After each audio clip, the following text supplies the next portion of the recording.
अस्सलाम वालेकुम बच्चों।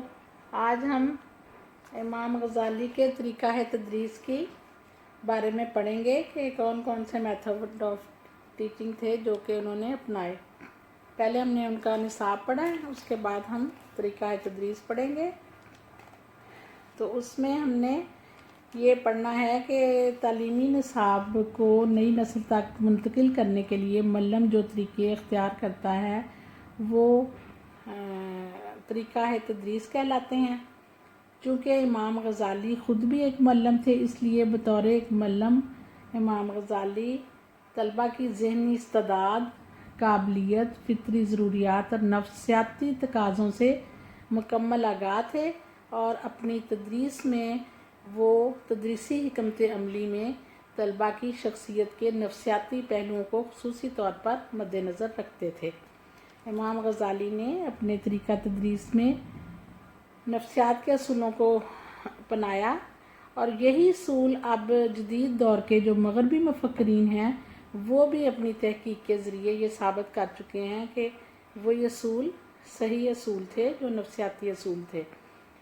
और इमाम गज़ाली के पेश करदा जो तरीक़ा है तदरीस हैं वो ये हैं। पहला है रुझानात के मुताबिक तालीम के तलबा के जो रुझानात और मैलानात होते हैं उनको पेश नज़र रखना इमाम गज़ाली के नज़दीक बहुत ज़रूरी है। उस्ताद को चाहिए कि वो दरमियाने तदरीस बच्चों के रुझानात, मैलानात, मिजाज से वाक़फ़ियत हासिल करके रहनुमाई करे।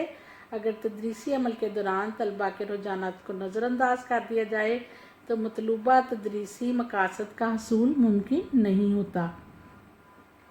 फिर अगला है असूल तदरीज, यानी कि तदरीस में तदरीज का असूल, यानी कि ये कहा जाता है, इमाम गज़ाली कहते हैं कि तदरीज का असूल जो है वो कामयाबी के लिए ज़रूरी है। अगर एक उस्ताद जो है इसका ख्याल नहीं रखेगा तो फिर वो जो तदरीस है वो मुकम्मल नहीं हो सकती। इसका मतलब है कि तदरीज का मतलब होता है दर्जा बदर्जा या मरहलावार के तालिब इल्म को, जो उस्ताद है वो इल्म को मरहलावार तलबा को दे जिससे वो असबाक को आसानी से समझ सकें। इस तरह उनके सीखने और समझने की सलाहियत बढ़ती है। इमाम गज़ाली कहते हैं कि इस नुक्ता नज़र में मग़रबी तालीम के जो मुफ़क्किरीन हैं वो भी इमाम गज़ाली को ही फॉलो करते हैं और वो कहते हैं कि कुरान का ये असूल नफ्सियाती असूल के थोड़ा थोड़ा करके जो नाज़िल किया गया कुरान और ठहर ठहर कर पढ़ने की हिदायत की गई, तो ये तदरीज का असूल था कुरान पाक का। तो इमाम गज़ाली भी इसी के कायल हैं कि दर्जा बदर्जा या step by step Aahista Aahista बच्चों को आसान से मुश्किल की तरफ पढ़ाया जाए। फिर ज़हनी इस्तेदाद है कि जो ज़हनी इस्तेदाद बच्चे की होती है उसी के मुताबिक तालीम देनी चाहिए। ज़हनी इस्तेदाद का मतलब ये होता है कि दौरान तदरीस तलबा की ज़हनी काबिलियत और उसकी सलाहियत को मद्देनज़र रखा जाए। कुछ बच्चे होते हैं जो कि आला ज़हानत के होते हैं, कुछ मुतवस्सित ज़हानत के होते हैं, कुछ लो ज़हानत के होते हैं।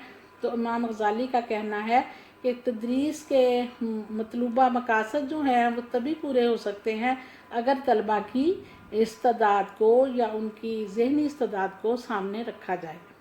फिर है कि साबका मालूमात की मदद से तालीम देना। साबका मालूमात का मतलब ये होता है कि तलबा को पहले से उस टॉपिक के बारे में क्या मालूमात हैं, जैसे कायद-ए-आज़म के बारे में आप बताना चाहते हैं या कोई भी टॉपिक है तो पहले बच्चे से पूछा जाए कि वो उनके बारे में क्या जानते हैं। इमाम गज़ाली कहते हैं कि उनके नज़दीक असातिज़ा के लिए ज़रूरी है कि वह बच्चों के पहले से हासिल शुदा तालीमी तजर्बात और मालूमात को नए मौजू की मालूमात से मरबूत करे, यानी उनका रब्त आपस में करे।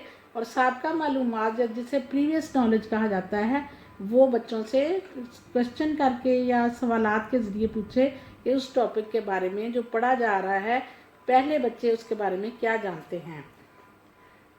उसके बाद फिर है कि अमल के साथ मशरूत करके तालीम देना, यानी अमली तौर पर जो جو عملی تو یعنی جو علم دیا جاتا ہے وہ عمل کے ساتھ مربوط کر دیا جائے. جیسے کہ ہم کہتے ہیں کہ علم کو عمل کے ساتھ مشروط کر کے تعلیم دی جائے تو زیادہ اچھے نتائج نکلیں گے. تو اس کو جو پڑھایا جائے اس پر عمل بھی کروایا جائے اور اس کے ساتھ پریکٹیکلی کام کو منسلک کر دیا جائے. جیسے سائنس کے مختلف مضامین جو ہوتے ہیں ان کا پریکٹیکل بھی ہوتا ہے اور اس کو کر کے دکھایا جاتا ہے. تو جو بھی چیزیں سائنسی ہوں یا غیر سائنسی ہوں ان کو کر کے دکھایا جاتا ہے پریکٹیکلی. پھر ہے کہ سبق جو ہے وہ آسان بنائے جائیں، بچوں کے لیے آسان سبق جو ہے وہ بنائے جائیں کہ اس کو دلچسپ بنایا جائے، آسان بنایا جائے، آسان سے شروع کیا جائے اور مشکل کی طرف پہلے آسان اسباق پڑھائے جائیں اور آہستہ آہستہ مشکل کی طرف جایا جائے. اور پھر اس کی دلچسپ، جیسے چھوٹے بچوں کے لیے کلرڈ فل جو ہوتے ہیں کتابیں وہ ہوتی ہیں یا دلچسپ بنایا جاتا ہے، کلاس روم کو خوبصورت بنایا جاتا ہے، کلرفل بنایا جاتا ہے. تو اس طرح استاد جو ہے وہ سبق کو آسان اور دلچسپ بنا سکتا ہے مختلف قسم کی کہانیوں کے ذریعے، حکایات کے ذریعے یا مختلف مثالوں کے ذریعے. پھر ہے اگلا پوائنٹ اسباق کی تیاری، کہ سبق کی تیاری جو ہے وہ معلم کی پہلے سے ہونی چاہیے اور استاد کو جو ہے وہ عبور حاصل ہو اپنے سبجیکٹ پہ جو وہ پڑھانا چاہتا ہے، پہلے اس کی خود تیاری کر کے آئے اور وہ طریقہ ہے تدریس جو بہترین ہو وہ اپنائے. جیسے اگر بلیک بورڈ کا استعمال ہے تو وہ کرے، یا اگر پریکٹیکلی کوئی کام کر کے دکھانا ہے یا جیسے سائنسی علوم ہوتے ہیں اس میں، تو وہ سارا کچھ استاد کو پہلے سے اس پر عبور حاصل ہونا چاہیے. یہ آپ کا ٹاپک کمپلیٹ ہو گیا ہے. یہ تھا طریقہ ہے تدریس جو امام غزالی نے اپنائی.